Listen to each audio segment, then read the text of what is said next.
911, what's the address of your emergency?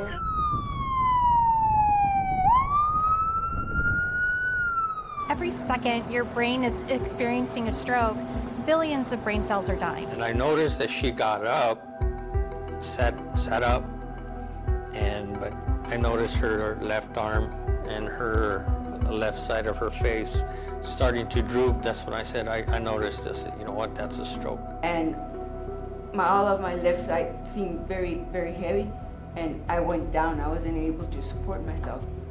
I was not able to get out.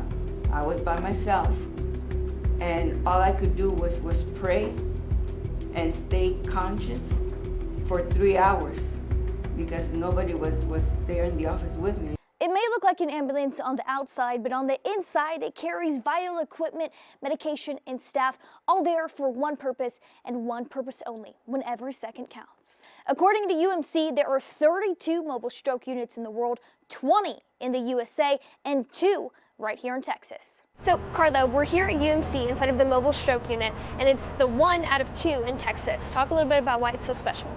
Well, it's a special unit. It's got a CT scan inside, so we're able to determine if the patient has ischemic stroke or a hemorrhage in their brain, so that way we can give them the medication that's so important in those first hours. So, unique features, obviously the CT scan. This is another unique feature. This is our teleneurology machine.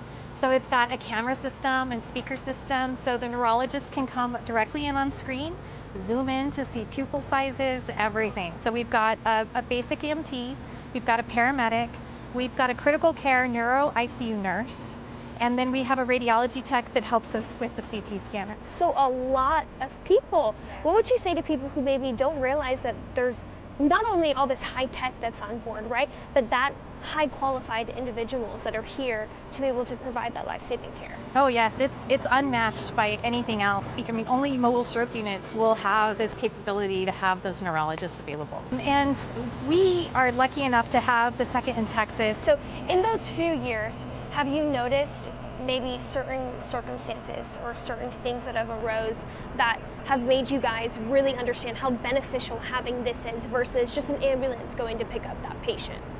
So it's the patient outcomes. So I was there in the hospital for a couple of months, went to a rehab, and got as best as I could with my disability on my left side. I cannot move my arm at all, but I keep working at it. My faith and my peace that I found have really helped me get through this.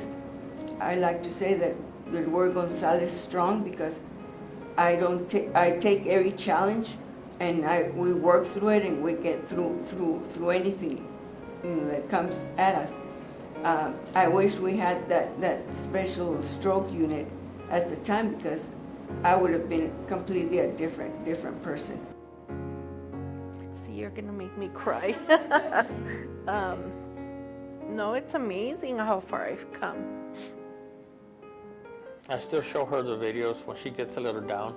I'll show her the video when she was in therapy, where she couldn't walk, she couldn't stand up, and now she gets up, bathes herself and stuff, so she's come a long way. How does it feel knowing that we are able to provide that here in the El Paso community? Oh, I think being in our little niche of El Paso in our community, being able to provide this for our community is extremely amazing. It's really nice to be able to have something this high tech and important for our community in El Paso. And also our CT scanner was the first in the world of its kind. There's a mobile stroke unit, let's call them or let's request them, and maybe you can give that person a better chance, that maybe 5-10 minutes, it can help. It can make a big difference in that person's recovery. That's why strength is gathered in the shadows. Nobody really knows what goes on in here. The public doesn't know, but that's the reason we also need to let people know that there's help out there.